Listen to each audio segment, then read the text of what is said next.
ओम शांति। आज 29 अगस्त 2021 के अव्यक्त बाप दादा के अव्यक्त मधुर महावाक्य सुनेंगे। और ये अव्यक्त मधुर महावाक्य अव्यक्त बाप दादा ने 12 मार्च 1988 को सुनाए थे। आज की मुरली का शीर्षक है 3 प्रकार का स्नेह तथा दिल के स्नेही बच्चों की विशेषताएं। आज बाप दादा अपने स्नेही, सहयोगी और शक्तिशाली ऐसे तीनों विशेषताओं से संपन्न बच्चों को देख रहे हैं। ये तीनों विशेषताएं जिसमें समान है, वही विशेष आत्माओं में नंबर 1 आत्मा है। तीनों ही विशेषताएं जिनके अंदर है, बाबा कहे वो भी समान रूप में है, वह विशेष आत्माओं में भी नंबर 1 आत्मा है।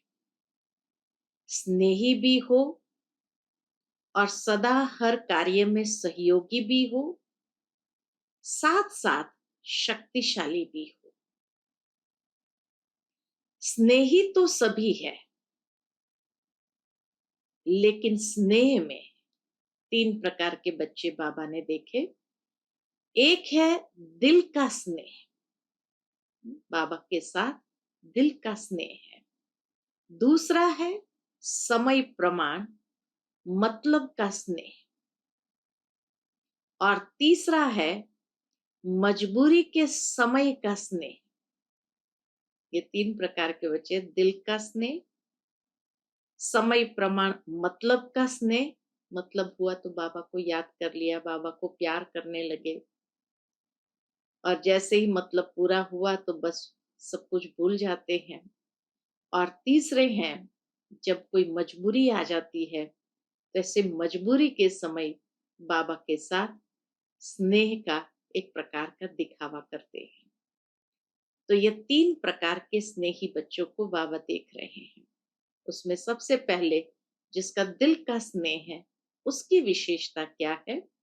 जो दिल का स्नेही है, उसकी विशेषता यह होगी, वह सर्व संबंध और सर्व प्राप्ति सदा सहज स्वतः अनुभव करेंगे। सर्व संबंध और सर्व प्राप्ति सदा सहज स्वतः अनुभव करेंगे। एक संबंध की अनुभूति में भी कमी नहीं। जैसा समय वैसा संबंध के स्नेह के भिन्न भिन्न अनुभव करने वाले। जैसा समय वैसा संबंध, अर्थात जैसे पढ़ाई करते समय शिक्षक का संबंध, जब कार्य में है तो उस समय चाहे सखा का संबंध, जब कोई राय की सलाह करनी हो तो माता पिता के साथ का संबंध है ना। तो समय अनुसार बाबा कहे समय प्रमाण संबंध को जान करके उसका अनुभव करने वाले। जैसा समय वैसे संबंध के स्नेह के भिन्न भिन्न अनुभव करने वाले, समय को जानने वाले और समय प्रमाण संबंध को भी जानने वाले होंगे। अगर बाप जब शिक्षक के रूप में श्रेष्ठ पढ़ाई पढ़ा रहे हैं, ऐसे समय पर शिक्षक के संबंध का अनुभव न कर सखा रूप की अनुभूति में, मिलन मनाने में व रुझान करने में लग जाए, तो पढ़ाई की तरफ अटेंशन नहीं होगा। अर्थात जब शिक्षक के रूप में बाबा पढ़ा रहे हैं, तो उस वक्त हमें स्टूडेंट बन करके पढ़ाई पर अटेंशन देना है। सखा रूप में मिलन मनाने लगे, रूहान करने लगे, तो वो पढ़ाई का महत्व समाप्त हो जाएगा और अटेंशन नहीं रहेगा।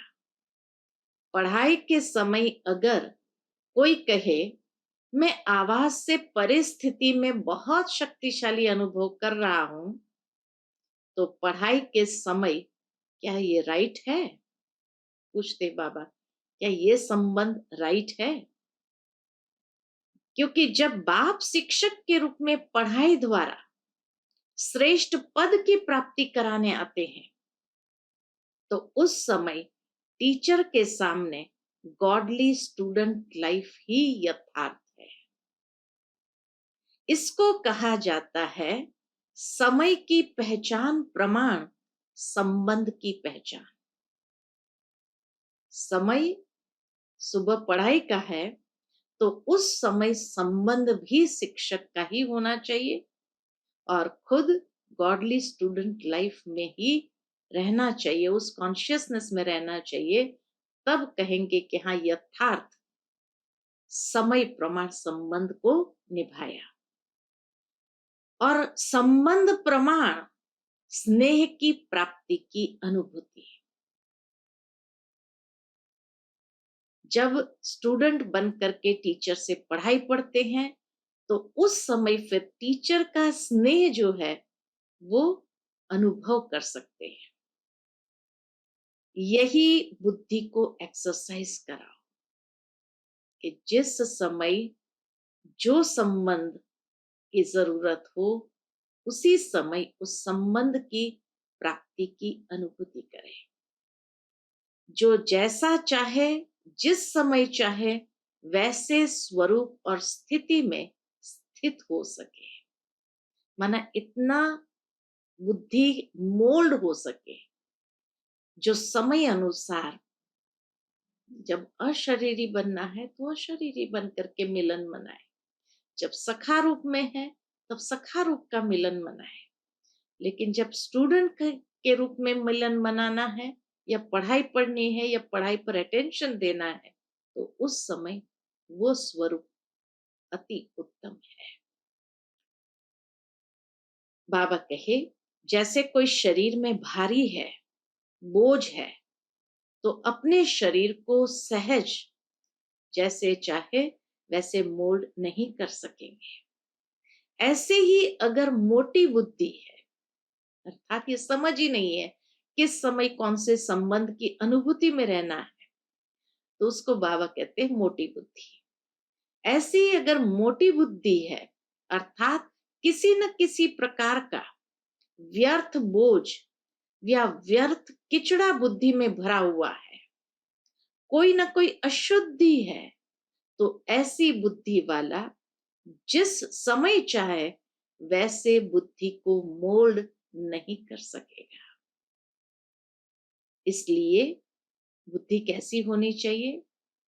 जो दिल का स्नेह यथार्थ समय पर हम उस प्राप्ति के आधार पर अनुभव करें।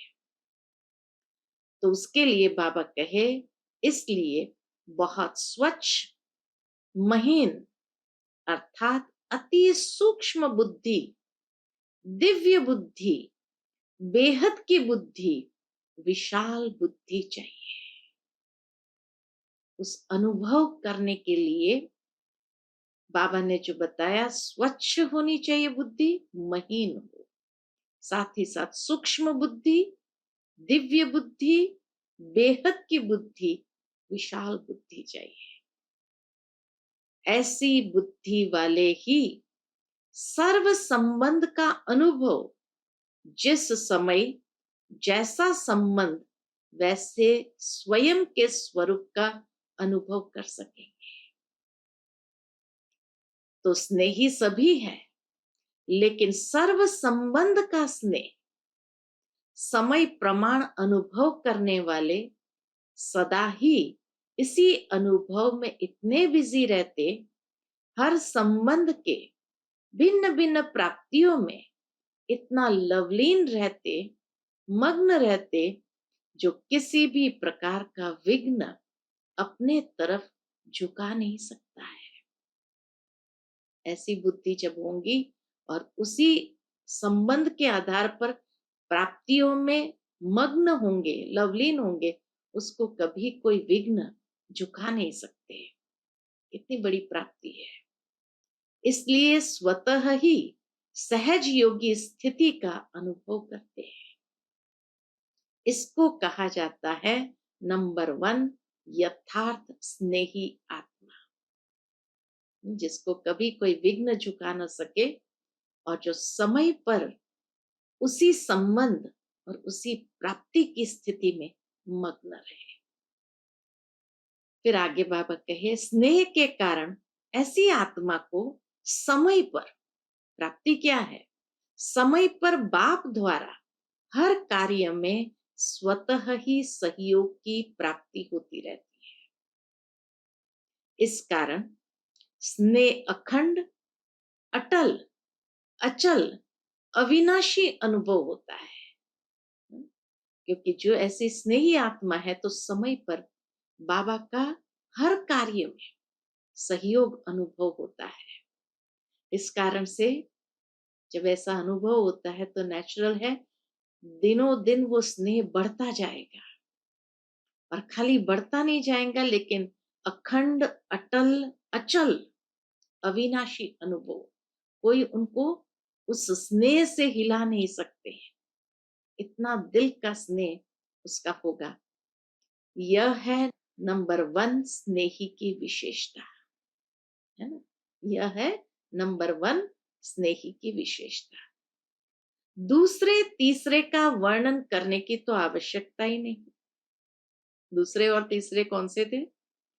जो समय प्रमाण मतलब के स्नेही और जो मजबूरी के समय पर स्नेही, ये दूसरे और तीसरे नंबर। तो बाबा कहे उसका वर्णन करने की तो आवश्यकता ही नहीं। कितना पॉजिटिव बाबा रहते हैं, और इसीलिए उनकी जो कमजोरी है या उनका जो नेगेटिव एस्पेक्ट है उसको बाबा वर्णन करना नहीं चाहते हैं। बाबा दिल के स्नेह की जो पॉजिटिव बातें थी उसको हाईलाइट कर लिया। अब अपने आप को देखना है, क्या ये हम अपने जीवन में अनुभव करते हैं?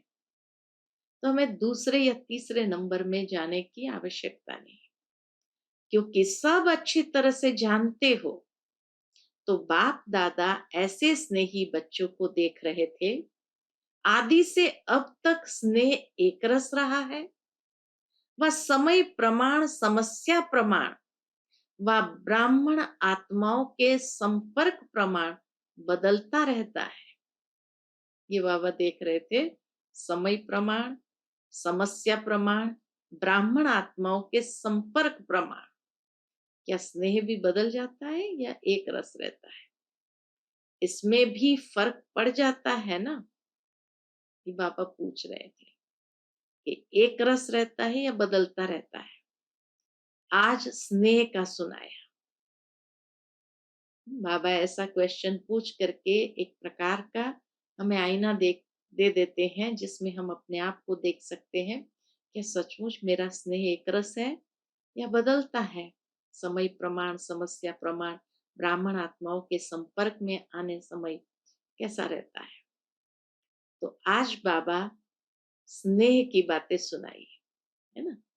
आज स्नेह का सुनाया, फिर सहयोग और शक्तिशाली, तीनों विशेषता वाली आत्मा का महत्व सुनाएंगे। तो दूसरी 2 की विशेषता बाद में बाबा सुनाएंगे। तीनों ही जरूरी है। आप सब तो ऐसे स्नेही हो ना, प्रैक्टिस है ना, जब जहां बुद्धि को स्थित करने चाहो ऐसे कर सकते हो ना। कंट्रोलिंग पावर है, पूछते बाबा।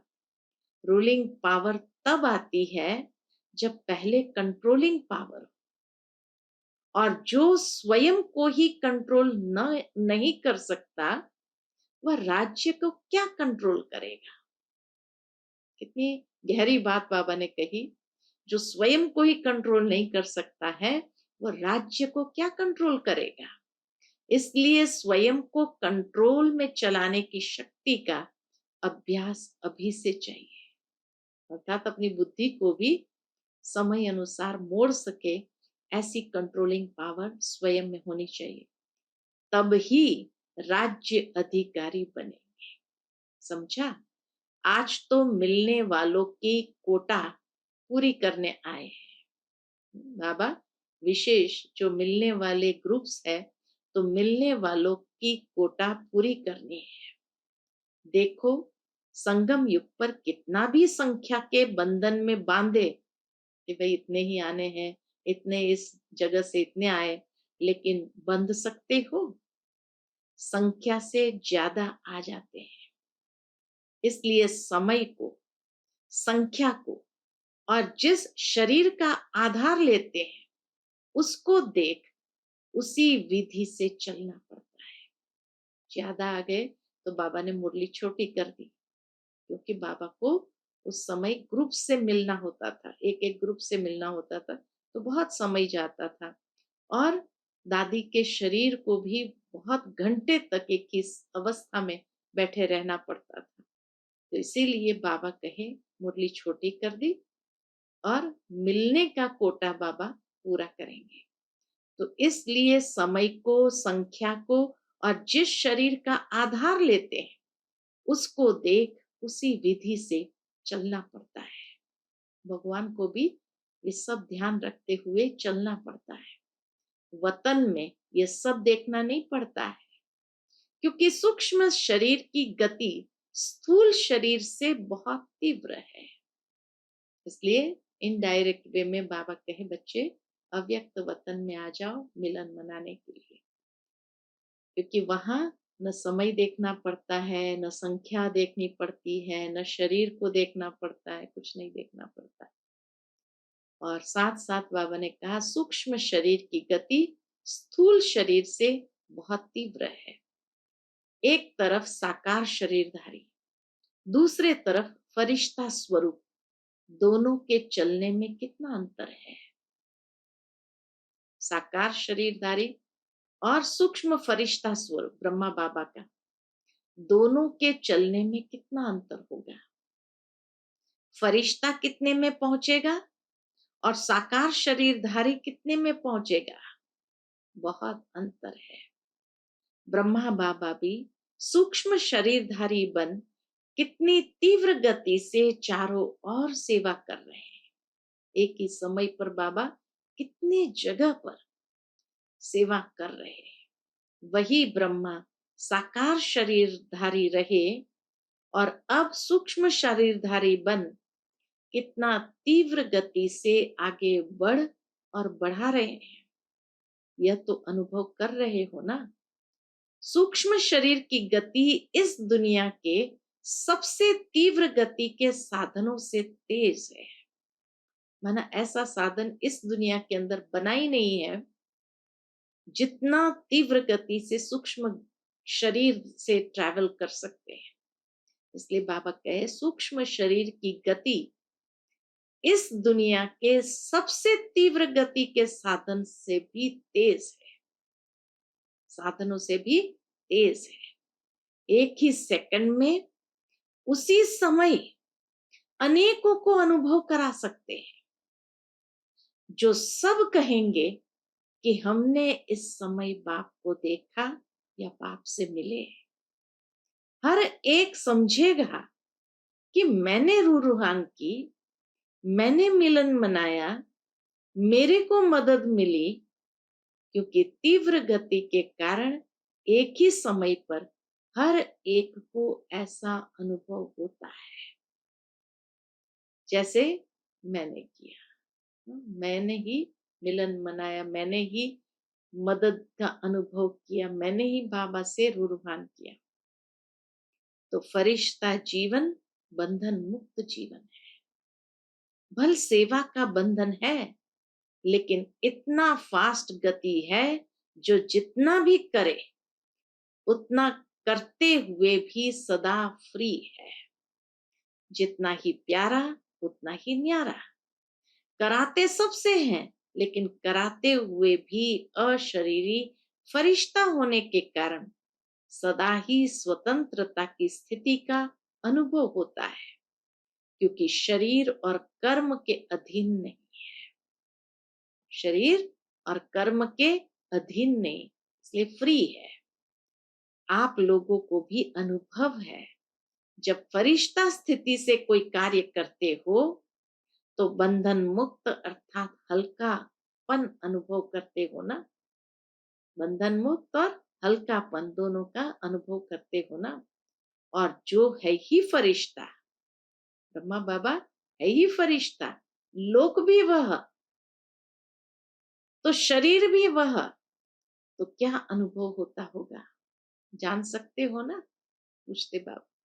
अच्छा, चारों ओर के सर्व दिल के स्नेही बच्चों को, सदा दिव्य विशाल बेहद बुद्धिमान बच्चों को, सदा ब्रह्मा बाप समान फरिश्ता स्थिति का अनुभव कर तीव्र गति से सेवा में स्व उन्नति में सफलता को प्राप्त करने वाले, सदा सहयोगी बन बाप के सहयोग का अधिकार अनुभव करने वाले, बाप के सहयोग का अधिकार अनुभव करने वाले ऐसे विशेष आत्माओं को, समान बनने वाली महान आत्माओं को बाप दादा का याद प्यार और नमस्ते। हम सब रूहानी बच्चों की रूहानी माता पिता बाप दादा को याद प्यार गुड मॉर्निंग और नमस्ते नमस्ते। शुक्रिया बाबा, शुक्रिया। फिर बाबा की अव्यक्त बाप दादा की पर्सनल मुलाकात है। पहली पार्टी से बाबा जो मुलाकात कर रहे हैं कि सदा बेफिक्र बादशाह हो, ऐसे अनुभव करते हो, उसकी बातें बाबा ने बताई है। तो पहला ग्रुप, सदा बेफिक्र बादशाह हो ना। जब बाप को जिम्मेवारी दे दी तो फिक्र किस बात का। जब अपने ऊपर जिम्मेवारी रखते हो तो फिर फिक्र होता है, क्या होगा, कैसा होगा। और जब बाप के हवाले कर दिया तो फिक्र किसको होना चाहिए? बाबा पूछते हैं, फिक्र किसको होना चाहिए, बाप को या आपको? जब बाप के हवाले कर दिया तो फिक्र किसको होना चाहिए, बाप को या आपको? और बाप तो सागर है, उसमें फिक्र रहेगा ही नहीं। बाप को दे दिया तो बाबा तो सागर है, उसमें फिक्र रहेगा ही नहीं। तो बाप भी बेफिक्र और बच्चे भी बेफिक्र हो गए। तो जो भी कर्म करो, कर्म करने से पहले ये सोचो, मैं ट्रस्टी हूं। ट्रस्टी काम बहुत प्यार से करता है लेकिन बोझ नहीं होता है। ट्रस्टी का अर्थ ही है सब कुछ बाप तेरा। कितना सुंदर डेफिनेशन दिया बाबा ने ट्रस्टी की। ट्रस्टी का अर्थ ही है सब कुछ बाप तेरा। तो तेरे में प्राप्ति भी ज्यादा और हल्के भी रहेंगे, काम भी अच्छा होगा, क्योंकि जैसी स्मृति होती है वैसी स्थिति होती है। तेरा माना बाप की स्मृति, तेरा माना बाप की स्मृति। कोई रिवाजी महान आत्मा नहीं है, बाप है। तो जब तेरा कह दिया तो कार्य भी अच्छा और स्थिति भी सदा बेफिक्र। जब बाप ऑफर कर रहे हैं कि फिक्र दे दो, फिर भी अगर ऑफर नहीं माने तो क्या कहेंगे? बाप की ऑफर है बोझ छोड़ो, तो सदा बेफिक्र रहना है और दूसरों को बेफिक्र बनने के अनुभव से विधि बतानी है। बहुत आशीर्वाद मिलेगी। किसका बोझ व फिक्र ले लो तो दिल से दुआएं देंगे, तो स्वयं भी बेफिक्र बादशाह और दूसरों की भी शुभ भावना की दुआएं मिलेगी। तो बादशाह हो, अविनाशी धन के बादशाह हो, विनाशी धन के बादशाह नहीं, अविनाशी धन के बादशाह। बादशाह को क्या परवाह, विनाशी बादशाहों को तो चिंता रहती है, लेकिन यह अविनाशी है। अच्छा, दूसरे ग्रुप से बाबा मिल रहे हैं। अविनाशी सुख और अल्पकाल का सुख दोनों के अनुभवी हो ना। अविनाशी सुख का अनुभव क्या होता है और अल्पकाल का सुख का अनुभव क्या होता है? अल्पकाल का सुख है स्थूल साधनों का सुख और अविनाशी सुख है ईश्वरीय सुख। ये अंतर है। वो साधनों का सुख है और ये ईश्वरीय सुख है। तो सबसे अच्छा सुख कौन सा है? ईश्वरीय सुख जब मिल जाता है तो विनाशी सुख आपे ही पीछे पीछे आता है। जैसे कोई धूप में चलता है तो उसके पीछे परछाई आपे ही आती है, और अगर कोई परछाई के पीछे जाए तो कुछ नहीं मिलेगा। कितना सुंदर एग्जाम्पल बाबा ने दिया। तो जो ईश्वरीय सुख के तरफ जाता है उसके पीछे अल्पकाल का सुख स्वतः ही परछाई की तरह आता रहेगा, मेहनत नहीं करनी पड़ेगी। जैसे कहते हैं जहां परमार्थ होता है वहां व्यवहार स्वतः सिद्ध हो जाता है। ऐसे ईश्वरीय सुख है परमार्थ और विनाशी सुख है व्यवहार। तो परमार्थ के आगे व्यवहार आपे ही आता है, परमार्थ के आगे व्यवहार आपे ही आता है। तो सदा इसी अनुभव में रहना जिससे दोनों मिल जाए, दोनों एक साथ में। ईश्वरीय सुख होगा तो बाबा कहे अल्पकाल का सुख भी उसके पीछे पीछे आएगा, नहीं तो एक मिलेगा और वह भी विनाशी होगा। कभी मिलेगा कभी नहीं मिलेगा, क्योंकि चीज ही विनाशी है, उससे मिलेगा ही क्या। जब ईश्वरीय सुख मिल जाता है तो सदा सुखी बन जाते हैं, दुख का नाम निशान नहीं रहता। ईश्वरीय सुख मिलना माना सब कुछ मिला, कोई अप्राप्ति नहीं रहती। अविनाशी सुख में रहने वाला विनाशी चीजों को न्यारा होकर यूज करेगा, हंसेगा नहीं। अच्छा, फिर तीसरे ग्रुप से बाबा मिल रहे हैं। सदा अपने को कल्प पहले वाली विजयी पांडव समझते हो? सदा अपने को कल्प पहले वाले विजयी पांडव समझते हो? जब भी पांडवों के यादगार चित्र देखते हो तो ऐसे लगता है कि ये हमारा यादगार है?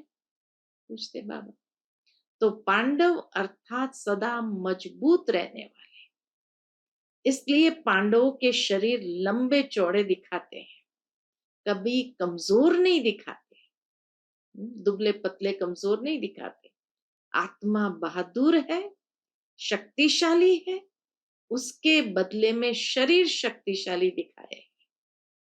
कितनी अच्छी भक्ति में भी ये कंपैरिजन की, आत्मा मजबूत है, बहादुर है, शक्तिशाली है, तो उसके बदले में उन्होंने शरीर वैसा दिखा दिया। पांडवों की विजय प्रसिद्ध है। कौरव अक्षोणी होते भी हार गए और पांडव 5 होते भी जीत गए। क्यों विजयी बने? पूछते बाबा। क्योंकि पांडवों के साथ बाप है, पांडव शक्तिशाली है, आध्यात्मिक शक्ति है। इसलिए अक्षोणी कौरव की शक्ति उनके आगे कुछ भी नहीं। अक्षोणी कौरव की शक्ति उनके आगे कुछ भी नहीं। ऐसे हो ना, कोई भी सामने आए, माया किस भी रूप में आए, तो भी वह हार खाकर जाए, जीत न सके। इसको कहते हैं विजयी पांडव। माताएं भी पांडव सेना में हो ना, या घर में रहने वाली हो, जो कमजोर होता है वह घर में छिपता है, बहादुर मैदान में आता है। तो कहाँ रहती हो, मैदान में या घर में? तो सदा इसी नशे में आगे बढ़ते रहो कि हम पांडव सेना के विजयी पांडव हैं। चौथे ग्रुप से बाबा मिल रहे हैं। अपने को बेहद के निमित्त सेवाधारी समझते हो? बेहद के सेवाधारी अर्थात किसी भी मैंपन के व मेरेपन की हद में आने वाले नहीं। बेहद का सेवाधारी माना किसी भी मैंपन या मेरेपन की हद में आने वाले नहीं। बेहद में न मैं है न मेरा है, सब बाप का है। मैं भी बाप का तो सेवा भी बाप की। इसको कहते हैं बेहद सेवा। ऐसे बेहद के सेवाधारी हो या हद में आ जाते हो। बेहद के सेवाधारी बेहद का राज्य प्राप्त करते हैं। सदा बेहद बाप, बेहद सेवा और बेहद राज्य भाग्य, यही स्मृति में रखो। बेहद बाप, बेहद सेवा, बेहद राज्य भाग्य, यही स्मृति में रखो तो बेहद की खुशी होगी। हद में खुशी गायब हो जाती है, बेहद में सदा खुशी रहेगी। अच्छा, फिर विदाई के समय बाबा ने जो उच्चारे हैं महावाक्य, अभी तो सेवा के प्लान बहुत अच्छे बनाए हैं। सेवा भी वास्तव में उन्नति का साधन है। अगर सेवा को सेवा की रीति से करें तो सेवा लिफ्ट देती है आगे बढ़ाने की। सिर्फ प्लेन बुद्धि बनकर प्लान बनाए, प्लेन बुद्धि बन करके प्लान बनाए, जरा भी कुछ यहाँ वहां का मिक्स ना हो। जैसे कोई बढ़िया चीज बना कर रखो और यहाँ वहां की हवा से कुछ किचड़ा पड़ जाए तो क्या हो जाएगा? तो संभाल कर रखते हैं। वो चीज को बाबा के संभाल के रखते हो ना, ताकि यहाँ वहां का कोई किचड़ा उसमें न पड़े, तो यहाँ वहां का कुछ भी मिक्स नहीं हो जाए। ऐसे सेवा का प्लान अच्छे बनाते हैं। सेवा में मेहनत मेहनत नहीं लगती, खुशी होती है, क्योंकि लगन से करते हैं। उमंग उत्साह भी अच्छा रखते हैं। बाप दादा सेवा का उमंग देख करके खुश भी होते हैं। सिर्फ मिक्स न हो तो जितने समय में सेवा हुई है उससे 4 गुना हो सकती है। कितनी अच्छी बात बाबा। कोई बात मिक्सचैरिटी वाली न हो, बस निमित्त बन करके सेवा करना है तो 4 गुना हो सकती है।